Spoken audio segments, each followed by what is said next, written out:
Welcome back to Clarkston Lighthouse Guidance. Thank you so much for joining us today. My name's Chandler Fleming. I'm the owner and lead therapist at Clarkston Lighthouse Counseling. And I am Victoria Fleming, co-owner and therapist at Clarkston Lighthouse Counseling. In this show, we discuss various topics, and today we're going to discuss the topic of grief. Grief and loss, it's a tough subject. I think all of us face it from time to time. And it can be, obviously a painful subject for most of us to kind of deal with it.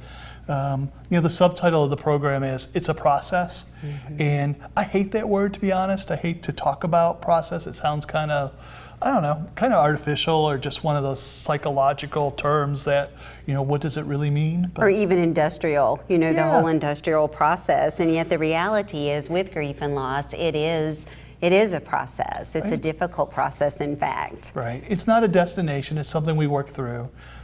It takes time.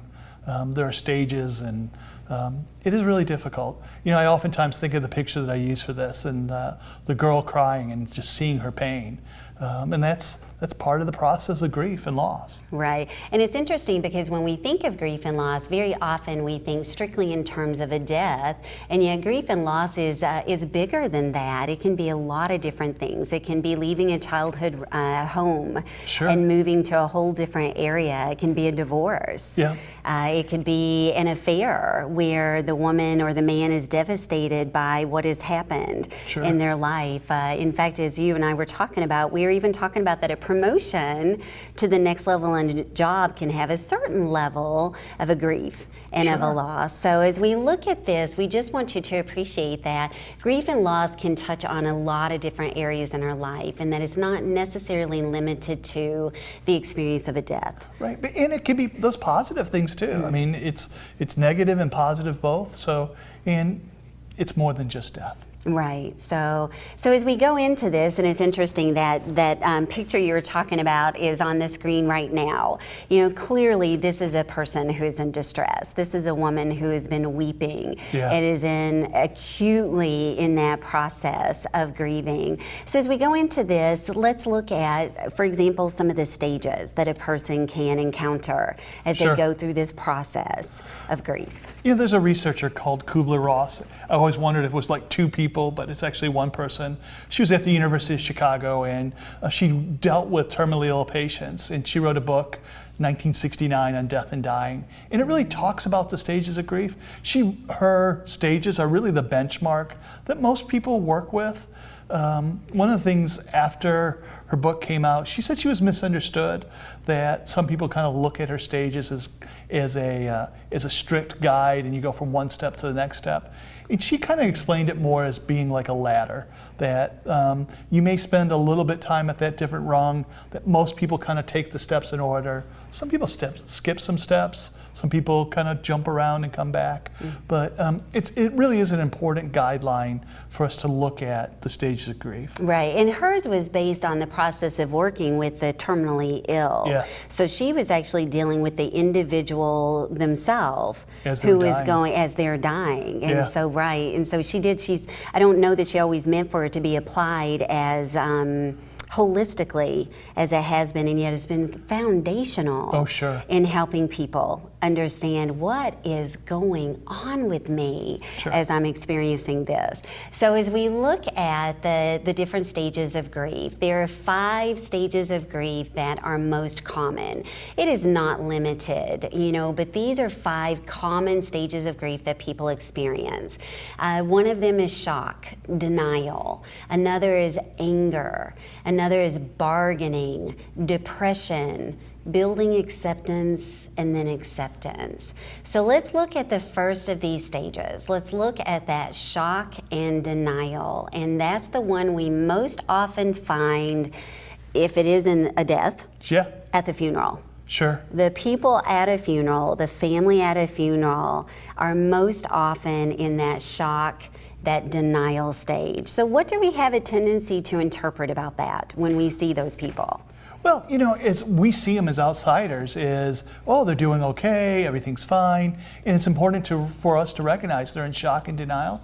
I remember working with a couple in particular where there was an affair. And the lady says, "I'm okay." And I said to her, "This is going to hurt." And she goes, no, I'm fine. I said, this is going to hurt. And so it's important to recognize that that initial shock denial is temporary. And it can be positive. It helps us get us through, in the case of a death, a funeral. It helps us do the things that we need to do.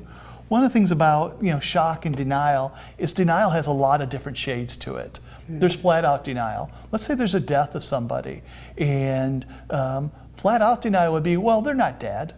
Well, most of us don't go that far. Most of us recognize, but the shade below that is we weren't that close. It doesn't mean a whole lot. So there's a lot of different variations on what denial is, and minimizing is one of those shades. Absolutely. And I think the important part about what you said to the woman, this is going to hurt, is so often in the funeral situation, I'll hear people say they're so strong, they're just so strong, and I think they're going to be okay.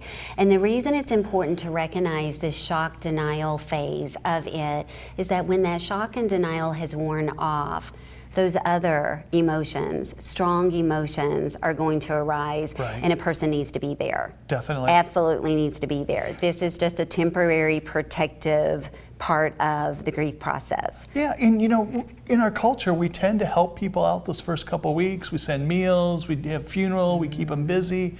And then 2 weeks later, 3 weeks later, everybody's gone. You're left alone at your house by yourself. And as an outsider, when we see somebody grieve, we need to make a note to ourselves. Give them a call in a month. Set it on your phone. Check in with them, because it is a process. It takes time.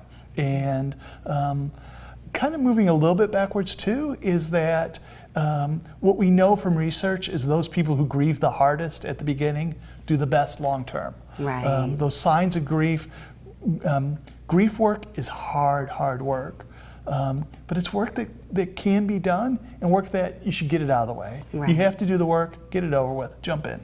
Back to the shock denial, something that I feel like we've lost in this culture, and something that makes me very sad, is that we no longer wear the black for X amount of time. And I'm not necessarily for the head to toe, let's wear all black, but I do sometimes wish that we would do an armband. Sure. That there was something that a person could wear for the first, and I think the individual could decide, if it's for the first 3 months, if it's for the first 6 months, if it's for a year, that there's just an opportunity when people see that black band or see that black pin, that they're recognizing this is someone who's grieving. Yeah. This person's going through something, and I need to give them a little extra consideration. So after that shock and denial start to wear off, then we start looking at, very often, if it is linear, anger. Sure. And a lot of people do experience that anger. I think the worst anger is people who get angry at themselves, or, probably even more so than that, somebody who, especially in a case of death, when they get angry with the person who died, and that anger kind of gets mixed with guilt. I know of a case where a lady's husband died of lung cancer, and she nagged him for years to quit smoking. And so when he died, that was tough. That anger was difficult for them to cope with, because they had this huge loss, but then they had these strong emotions of, why did you do that? I'm so frustrated with you, and you're even gone. And there's even that feeling of, why did you do this to me? Yes. I begged you to stop smoking, and now you've left me alone. And that's a very real anger. That's a measurable, smoking led to anger. And it also hits on that, what we've talked about before in a previous show, that anger is an umbrella emotion. Right. And that anger can feel so much safer than the intense sadness that's underneath of it. And a lot of people cover up their sadness with anger. They really do. They don't want to feel that helplessness and that sadness and that drear of being sad. So they just put on that angry face and push through. So then the person has pumped their fist, they've pounded the table, and the anger begins to dissipate. What are we looking at now? Most people move on into the stage that we call bargaining. And bargaining is the stage that most people have the hardest time understanding. Because bargaining is just a field of questions. And it's an attempt to try and make things better. It's an attempt to try and figure things out and put the right handle on it, the right spin on it. and it doesn't work. So what would be some examples of bargaining? If a person is in that bargaining phase, what are some questions or what are some spins they may be putting on their grief that would fall under that bargaining? Right, so somebody dies, passes away. Bargaining can say, well, they're in a better place. At least they're not suffering. And those things can be very, very true. They just don't work. There's still that loss and that hurt and that pain. And all the spins you put on it doesn't change things. Oftentimes when there's an affair, there's a million questions that come out of it. In trying to figure out, why could this happen? Why did it happen? And it's difficult, but bargaining doesn't work, but it's important. And people, just because you know it doesn't work, doesn't mean you can skip it. Right. You kind of have to do that work and recognize, hey, I've got to try to figure this out, even though I know it's not figure-outable. Because we're really people who want closure. Closure is so important to us, and so very often that bargaining part is trying to make sense of it, trying to make sense of something that very often makes no sense. Sure. But like you said, necessary step. Yep. So again, if it was on a ladder and we've gone from the anger to the bargaining, now what are we looking at? Oh, a tougher stage too is just that depression and sadness. And oftentimes it's a result of a little bit of acceptance that, hey, no matter how I put, whatever spin I put on it, however I try to figure this out, it doesn't make a difference. It still hurts. It's still painful. It's still wrong. But I oftentimes, when people get to that deep sadness, I point out to them that they're making a lot of progress, that it's a sign that they're getting ready to accept this and find a place for it. Right. And what's sad very often in this culture is we do not necessarily embrace the expression of sadness the way some cultures do. You know, there's some cultures where the mourners will actually come together around the casket and they will wail. I mean, they will just absolutely wail. And in fact, as we were talking about this, it made you think of that skit that Carol Burnett and Robin Williams had done. Yeah. Tell about that. You know, it's a funny skit, and it's on YouTube. So I encourage people to look it up. And it's sad for me in a lot of ways, because there's a funeral scene and Robin Williams there and the tragic loss of him. And I can't think of the term he uses, but it's yowling, I think is the word he uses. And he comes up to Carol Burnett and he tries to get her to express her feelings, and she kind of pushes him away, and he's rude and kind of insistent. And it's really funny. And eventually they're both kind of sitting there making these yowling noises. And I think what makes it funny in a way is the truth in it. The hurt that those people are experiencing and letting it go and just making these moanings and these noises to express some of that pain that comes out. Because it's actually guttural. Yeah. I mean, I so remember when I was in high school, a very precious woman's husband died of an aneurysm, just fell dead on the tennis court. And when I went to that funeral, she yawled. Yeah. She howled. It was a guttural grief that I can still hear. I can hear it in my mind, and yet she captured in that sound the fullness of the angst that she was going through, and I found it healing. Oh, I sure. found it necessary. She needed to do that, and I wish we were a culture that we would have just come in, those of us who were feeling it with her, and joined her. Yeah. As Robin Williams, the stranger coming into a funeral, did with Carol Burnett, that they would have yelled together. It really is a great skit to watch. So, but there's a lot of truth in that, that we need to work through our depression. Mm-hmm. So the depression is really, you made a reference to the diving in. Mm-hmm. Is that the part that probably is the deepest and needs the biggest dive in? You know, I think all through the stages we have to dive in. We have to dive into our anger sometimes and admit, I am angry. I'm really mad that they're gone and that they continued to smoke. I'm really mad that they're gone and they left me here alone. And it is hard work, but we have to dive into those emotions, especially at the beginning. Our society allows us to take time to grieve. When you're taking that time to grieve, grieve. Dive in, explore those emotions. And even if it's that leaving the childhood home, I'm so angry that my dad took this new job and that we're having to move across the country, and it's my junior year of high school, and I love my home and I love my friends and I don't want to leave. For the person to dive in and go ahead and experience means they're then going to move to that place of acceptance where they can embrace a new home and a new school and new friends and support their dad in his new job. Yeah, for sure. So now we're looking at the acceptance. Yep. Okay, and moving into acceptance. What can a person look for in that stage? You know, it's a sign that you're getting better. You know, some people say, will it ever stop hurting? And a lot of things don't. The hurt is always there.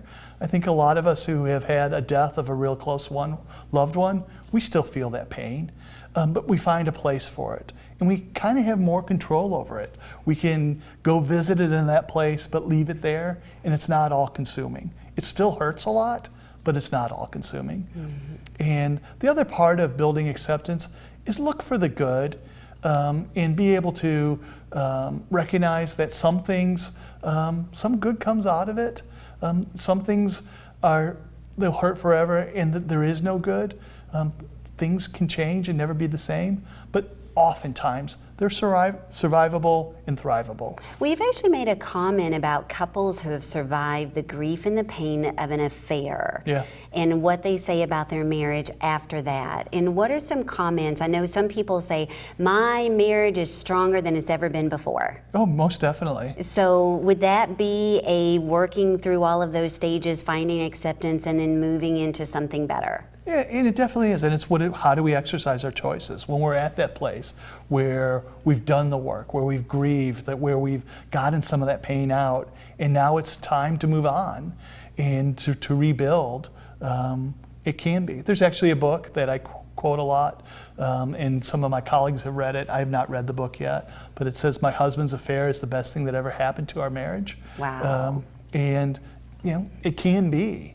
Right. Okay. So before we had made the comment that it can very often be assumed that it's a linear, you know, that it's gone from the denial and the shock into the anger, into the bargaining, into the depression, and then the acceptance. Yet a person can get to a place of acceptance and have something happen that will trigger the anger again. Sure. Or trigger. So should that alarm a person, or is that just a part of the grief process? I think it's part of the grief process. You know, it's hard to put a timetable on this. Real quickly, years ago, I was sitting by a pool and a lady came up to me and asked me what I did for a living, and I told her I was a counselor. And she started telling me her life story. And part of her life story was, she said, my husband died 20 years ago, and I grieved for 19 years. Wow. And when she said I grieved, she meant I wore black, I didn't go to birthday parties, I didn't celebrate Christmas. And she says, you know, that was too long.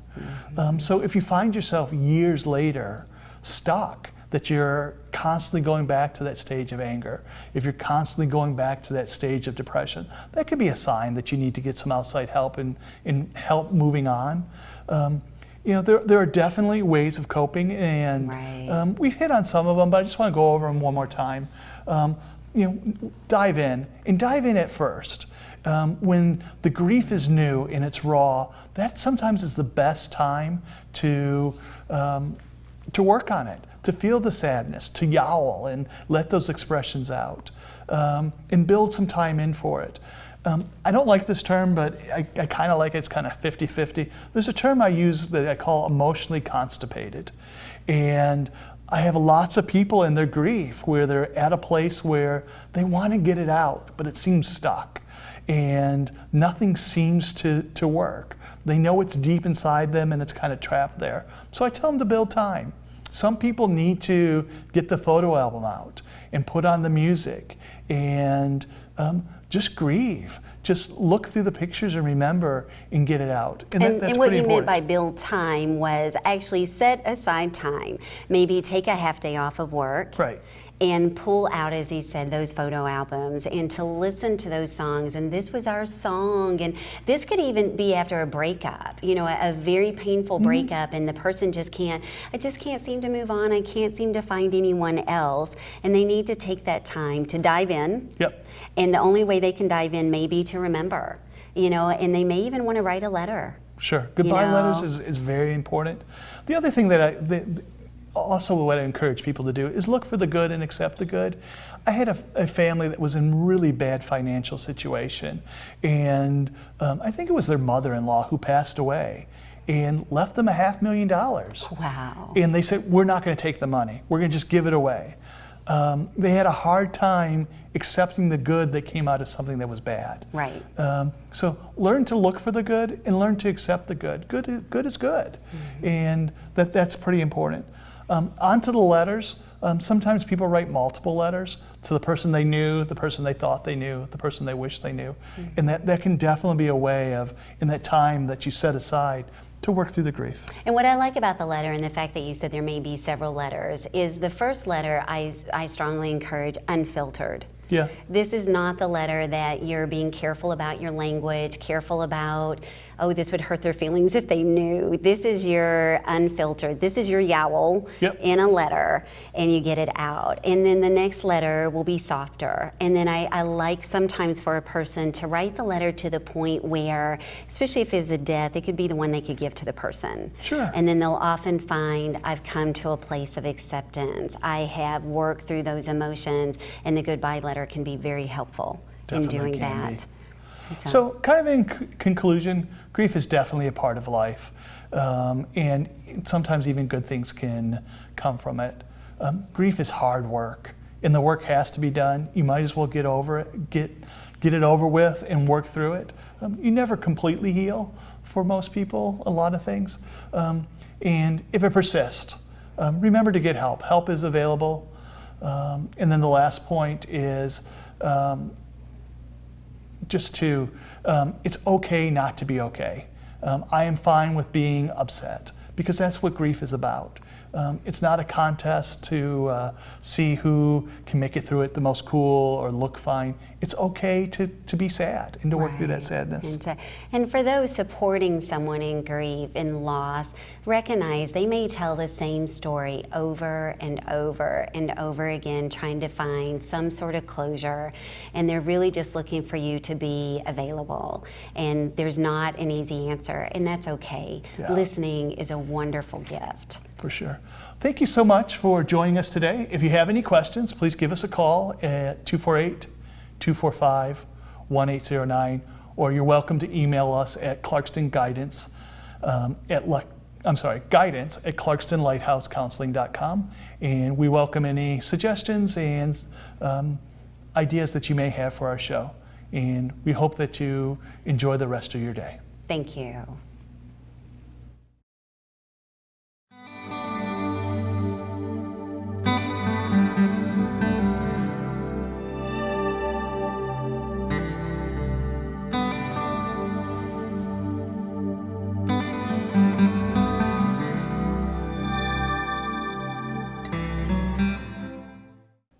The views expressed in this show are for general educational purposes only and do not constitute professional advice on any subject matter, nor do they necessarily reflect the views or opinions of its guests or of Independence Television. If mental health assistance is needed, please seek professional licensed treatment.